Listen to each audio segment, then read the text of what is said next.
Et nous sommes de retour sur le plateau de Bâtir en Ile-de-France. 4 jours pour parler de cette région, de construction en diffusion simultanée sur l'IDF Bâtir en Ile-de-France, mais aussi sur Un Défi et des interviews. Et une nouvelle interview avec notre invité Jean-Luc Laglaise. Bonjour. Bonjour. Vous êtes député MoDem de Haute-Garonne, c'est tout bon jusque-là? Vous avez tout bon. De la deuxième circonscription, si vous voulez, c'est-à-dire tout le quart nord-est. Tout le quart nord-est. Et des villes, pour ceux qui nous regardent? Déjà Toulouse, tout le quart nord-est de Toulouse, plus 22 communes jusqu'au département du Tarn.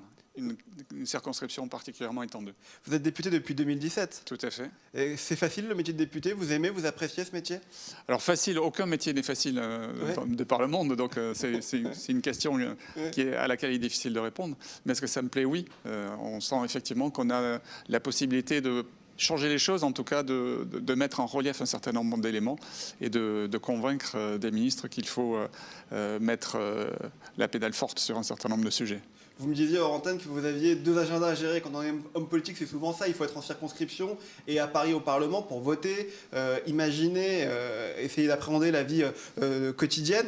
Ça, c'est compliqué d'avoir un double agenda aussi, surtout en ce moment dans la crise sanitaire qu'on rencontre. C'est compliqué, c'est le cas des députés français. C'est pas le cas de députés allemands, par exemple, qui ont un agenda à Berlin pendant qu'ils siègent à Berlin. Puis, il y a des moments où il ne se passe plus rien à Berlin et où ils peuvent être en circonscription. En France, on considère que le député a le don d'ubiquité. Et donc l'agenda commence le lundi et finit le vendredi ou samedi ou dimanche à Paris, et la même chose en circonscription. Donc effectivement, il faut essayer de se dédoubler. C'est le député depuis 3 jours ici sur ce plateau, à la Fédération des promoteurs immobiliers d'Île-de-France. On parle de comment bâtir en Île-de-France, comment construire. Alors c'est valable pour Île-de-France, c'est aussi valable pour toutes les régions. Mais ce qui est intéressant, c'est que vous, sur notre plateau aujourd'hui, vous avez réalisé un rapport sur la maîtrise du coût foncier dans les opérations de construction. Oui, et notamment dans les zones tendues, donc ce qui est valable pour toutes les métropoles françaises et spécifiquement pour l'Île-de-France. C'est vrai que les zones tendues ont une problématique particulière qui est que le foncier a augmenté de manière extrêmement importante et donc a fini par générer des prix de logement très importants et a exclut en fait des centres-villes toute une gamme de la population. Ne peuvent habiter aujourd'hui dans les zones tendues que les plus riches d'entre nous qui peuvent se permettre de payer le prix des appartements où ils sont, voire les plus pauvres, c'est-à-dire ceux qui peuvent bénéficier de logements sociaux quand ils peuvent en bénéficier. Mais toute la tranche intermédiaire a été reléguée à 10, 15, 20, 25 kilomètres de ces centres-villes, de ces centres attractifs. Et on finit par avoir un budget déplacement qui est extrêmement important parce qu'ils ne bénéficient plus des transports en commun dont on peut bénéficier au centre de Paris ou dans la première couronne. Et donc, ils ont fini par acheter une voiture, 2 voitures, 3 voitures s'ils ont des enfants éventuellement scolarisés et sont devenus extrêmement sensibles aux taxes. Et on finit par enfiler un gilet jaune. Ouais. Voilà. Les gilets jaunes qui ont, entre guillemets, pourri un peu le début de mandat du président Emmanuel Macron.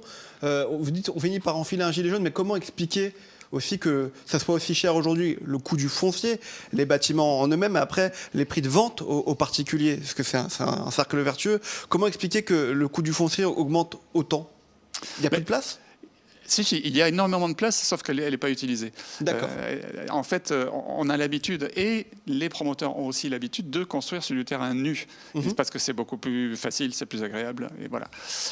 Et il va falloir peut-être se préoccuper du terrain, du foncier qui existe déjà. Et il y en a plein. Regardez autour de vous, vous avez des épanelages d'immeubles qui sont totalement différents. On peut éventuellement trouver du foncier quasiment gratuit sur les toits des immeubles. En l'air? En l'air, oui. Vous pouvez certains immeubles les rehausser de 1 étage, 2 étages, voire rendre agréables des immeubles qui sont disgracieux. Vous avez des tours, notamment de logements sociaux qui sont absolument moches, des cubes. Ces cubes, on peut les rendre beaucoup plus agréables avec un dessin d'artiste, un dessin d'architecte urbaniste, en mettant justement des épanelages et en construisant des mètres carrés à cet endroit-là. Vous parlez d'urbanisme, c'est intéressant. Est-ce qu'on ne va pas dénaturer l'urbanisme en faisant ça, en rajoutant des... C'est le débat qu'on a depuis 3 jours. Il y en a qui sont pour, il y en a qui sont contre. Est-ce qu'on ne va pas dénaturer un peu notre paysage dans les villes? On ne dénature rien, au contraire, on lui donne du charme en plus. J'ai été étonné quand j'ai réalisé mon rapport pour le Premier ministre Édouard Philippe en 2019, en visitant un certain nombre d'endroits qui étaient censément être très denses. Je vous invite à aller à Aubervilliers, à aller voir la tour emblématique que j'ai visitée. C'est une tour qui est extrêmement haute, extrêmement tendance, quand vous êtes en bas, que vous la regardez, vous avez l'impression d'avoir un immeuble particulièrement intéressant, très, très joli, bien dessiné. Vous n'avez pas 2 balcons identiques. Et donc, vous n'avez pas cette idée d'uniformité que la densité peut, en général, véhiculer dans l'esprit des gens. C'est intéressant, vous dites construire en l'air, construire tout court. On a eu des promoteurs sur notre plateau, on a eu des politiques, on a eu un débat très intéressant hier sur la densité avec Philippe Dallier, Paco Rupin et Marc Villan, président de la Fédération des promoteurs immobiliers d'Île-de-France. Et ils nous disaient tous, oui, alors il faut construire, mais c'est compliqué quand on est professionnel parce que les délais se rallongent, parce qu'on nous pose plein de questions, parce qu'il y a de la place, mais il faut la trouver. Est-ce que finalement, il faut mettre plus en confiance ces professionnels aussi et peut-être, j'ai envie de dire, ne pas hésiter et leur dire allez-y, on y va, c'est la crise économique, mais il faut y aller. Je pense qu'il faut dire il faut y aller et en plus il faut donner des barrières.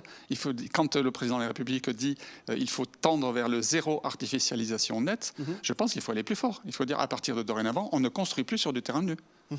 Tant que dans votre ville, vous avez des friches industrielles, des friches commerciales, des friches administratives qui restent à l'état de friches. Donc, déjà, utilisez le foncier disponible qui sont sur les toits des immeubles, qui sont sur des friches, pour refaire la ville sur la ville.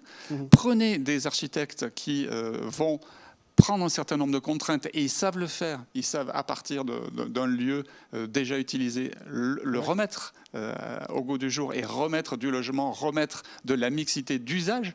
Parce que c'est vrai que depuis un certain nombre d'années, on avait l'habitude de construire des immeubles pour de l'habitation, puis des quartiers pour l'activité, puis des quartiers pour autre chose. Non, c'est pas ça qu'il faut faire. Il faut réfléchir. Voilà, il faut réfléchir à une mixité d'usage. Il faut également simplifier tout ce qui touche au code de l'urbanisme. Vous avez aujourd'hui des parcelles qui sont dédiées à faire une école, point final. Et donc, cette parcelle pourrait aussi être utilisée pour, avec 1 ou 2 étages de plus, faire des habitations. Et pendant le week-end, de toute façon, le parking de l'école, il est vide. Par contre, il peut être utilisé par les habitants. Enfin, voilà. Il y a toute une mixité d'usages à penser. Il y a donc un urbanisme nouveau à penser. Et les architectes doivent tendre vers l'urbanisme et les urbanistes avoir un métier d'architecte. Un travail d'équipe. Monsieur le député, vous nous dites, depuis tout à l'heure, vous parlez d'artificialisation des sols. On est en simultané. Alors, bâtir en Île-de-France, les gens comprennent ce que c'est normal, c'est leur métier, mais ceux qui sont sur un défi et qui s'intéressent, qu'est-ce que l'artificialisation des sols pour leur expliquer ? En fait, c'est quand vous avez un sol naturel, agricole ou forestier, eh bien, c'est changer sa nature et le bétonner. Donc mettre du béton pour construire des immeubles ou le goudronner pour faire des routes, parce que en France la moitié de l'artificialisation des sols, encore plus pour moi, mais bon, ça va, est due aux routes en fait, au goudronnage de routes, voilà. Et ce qu'il faut savoir, c'est qu'en France, même les lieux qui perdent des habitants ont une artificialisation des sols qui augmente. Et ça, c'est quand même absolument ahurissant. Donc ça veut dire qu'on construit vraiment à l'horizontale. Ça veut dire que de plus en plus, notre terre en France, elle est soit goudronnée, soit bétonnée. Pour le coup, alors pour les promoteurs immobiliers, l'artificialisation des sols n'est pas très forte non plus, si ? Il y a des chiffres qui sont importants. Ils utilisent beaucoup ces sols, les promoteurs immobiliers d'Île-de-France. Ils les transforment beaucoup, vous trouvez ? Bien sûr, en Île-de-France comme partout en France, et notamment parce que c'est plus simple, ça coûte moins cher d'artificialiser. Après on arrêtera un sol nu. Ou de construire sur du sol nu. Voilà, ça coûte beaucoup moins cher que de prendre une friche et de souvent la dépolluer, souvent la retraiter. Et donc la dépolluer est un des éléments notamment un facteur aggravant du prix.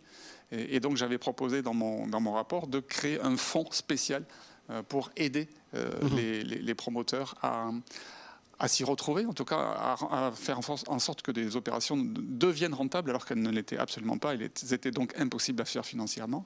Et le gouvernement m'a écouté, puisque dans le plan France Relance, vous avez quand même un fonds de 300 millions d'euros pour aider à la dépollution des friches. C'est intéressant ce que vous dites, aider les promoteurs, mais il faut aussi aider les politiques, les maires, parce que souvent les élections ralentissent, bloquent des projets. C'est ce qu'ils nous disent. Est-ce que vous avez ce sentiment-là que ça peut bloquer des projets, les élections ? Il n'y a pas que ça, il y a aussi un problème plus profond, non ? Tous les 6 ans, vous avez le nombre de permis de construire qui s'effondre parce qu'effectivement, au moment des élections, les maires ne veulent plus voir de grues dans les rues. Vous l'avez bien vu à Paris de toute façon, ça a été absolument insupportable ces dernières années, tellement il y avait de travaux, on ne pouvait même plus circuler. Il se trouve que par magie, 4 mois avant les élections, il n'y avait plus aucun travaux et on pouvait particulièrement bien circuler. Bon, ça se passe partout. Et donc, c'est aussi parce que l'électeur a une mémoire de poisson rouge et donc ne se rappelle juste que ce qui s'est passé la semaine dernière et pas ce qui s'est passé pendant les 6 ans. Et donc, effectivement, le nombre de permis de construire tombe systématiquement. Mais il ne faut pas qu'il tombe définitivement parce vous avez pu remarquer aux dernières élections, il y a un certain nombre de grandes communes qui sont passées... qui ont changé de majorité et avec des maires qui ont décidé de ne plus rien construire. Et ça, c'est absolument catastrophique si on veut éviter d'aggraver le manque de logements en France. Donc il faut effectivement trouver matière à construction et il faut aider, c'était également une de mes préconisations dans le rapport, il faut aider les maires à bâtir. Parce que c'est vrai que bâtir, c'est compliqué. C'est compliqué, ça génère des habitants qui vont venir, ça génère des routes à mettre en place, ça génère des écoles à mettre en place et donc ça peut être coûteux en fait pour le maire aussi en termes d'équipement. Mais c'est intéressant ce que vous dites, aider les maires à bâtir. Emmanuelle Wargon, la ministre du Logement, propose une prime aux maires bâtisseurs. Absolument. Ça passe par là, ça va vraiment marcher parce que ça a déjà été essayé. Est-ce que ça va vraiment marcher selon vous ? Je pense qu'avant de mettre en place de la coercition, il faut mettre en place de l'incitation. D'accord. Et donc l'incitation, c'est effectivement un fonds de 350 millions d'euros qui va être mis en place à partir de début 2021 pour aider les maires bâtisseurs à faire un peu plus de densité et donc les aider pour financer leurs équipements publics. On est d'accord que ça ne suffira pas. Bien sûr, ça ne suffira pas. Il faudra qu'il y ait un élan collectif, sans doute, entre maires, promoteurs, bâtisseurs, et même citoyens. Oui, et puis il faudra aussi peut-être qu'il y ait... là, c'est la carotte, et puis il faudra peut-être un jour qu'il y ait le bâton. Parce qu'il y a des lieux quand même en France, et l'Île-de-France est un des lieux de France où il y a de plus en plus d'habitants, des lieux qui sont attractifs. Donc il faut bien les loger, les gens qui viennent. Et donc pour les loger, il y a dans toute commune un PLU, un plan local d'urbanisme, qui a un volet plan local d'habitat, qui décrit le nombre de logements que l'on doit construire tous les ans. Et donc le maire... qui est nouvellement élu ou anciennement élu, il doit respecter ce plan local de l'habitat, puisqu'il l'a lui-même voté, ou l'ancienne municipalité l'a voté. Et donc, pourquoi ne pas mettre en place un système comme avec le carencement des logements sociaux, qui dit que si pendant 3 ans, ou 4 ans, ou 5 ans, c'est à débattre, le maire ne veut pas réaliser son plan local de l'habitat, soit il change le plan local de l'habitat, donc ça veut dire un vote en conseil municipal, soit il y a une carence qui peut être financière, voire la reprise de l'instruction du permis de construire par le préfet, comme pour la loi SRU. Merci beaucoup, monsieur le député, d'avoir été avec nous. On va terminer par un jeu qui s'appelle le que oui, que non. Vous devez répondre que par oui ou que par non aux propositions que je vais vous faire. C'est très compliqué, surtout pour un député centriste. En plus, voilà. Vous allez essayer, puis peut-être que vous trouverez une nouvelle orientation politique après ce jeu. Que oui, que non. Est-ce que vous êtes pour le service militaire obligatoire ? C'est dur. Et je ne peux pas dire pourquoi pas, là. Non, il faut dire oui ou non, que oui ou que non. Plutôt oui, alors. Plutôt oui. D'accord, plutôt oui. Plutôt oui. Vous avez fait votre service militaire, vous ? Plutôt non. D'accord. Très bien. Que oui, que non. Est-ce que vous serez toujours député en 2024 pendant les Jeux Olympiques ? Alors ça dépend uniquement de mes électeurs. Mais vous en avez envie ? Oui, bien sûr. D'accord, très bien. Que oui, que non. Est-ce que vous passerez les fêtes de Noël en famille ? Oui. En respectant les gestes barrières ? Bien sûr. Je précise qu'on a enlevé nos masques, qu'on avait nos masques avant et qu'on est... On est suffisamment loin. À 1 mètre de distance, exactement. Que oui, que non. Est-ce que vous vous ferez vacciner contre la Covid ? Alors, j'ai déjà eu la Covid. D'accord. Donc, pendant quelques mois, je suis immunisé. Je ne sais pas du tout combien de mois. Et d'ailleurs, ce matin, j'étais en train de faire une prise de sang pour voir mon niveau d'anticorps. D'accord. Mais oui, bien sûr. Dès que le vaccin, je me suis fait vacciner la semaine dernière contre la grippe. Donc je ne suis pas du tout anti-vaccin. Au contraire, je pense que le vaccin est absolument important pour protéger notre population et pour faire en sorte de sortir de l'ambiance dans laquelle on est. Voilà. Je suis d'accord avec vous, effectivement. Que oui, que non. Est-ce que le Stade Toulousain sera champion de France de rugby cette saison ? Bien sûr. Que non. Que oui, que non. Que oui, que non, dernier de la série. Est-ce que vous avez déjà été indécis politiquement ? Oui, bien sûr. parce qu'on n'a jamais raison tout seul et il faut toujours écouter les autres pour voir si l'intuition profonde est la bonne. Mais en tout cas, on n'a jamais raison tout seul, il faut prendre conseil auprès de tout le monde. Merci beaucoup, monsieur le député Jean-Luc Laglaise, d'être venu nous voir sur le plateau de Un défi et de bâtir en Île-de-France. Bon retour à l'Assemblée nationale, c'est juste à côté. Et vous revenez nous voir quand vous voulez. Merci de m'avoir accueilli. Merci à vous.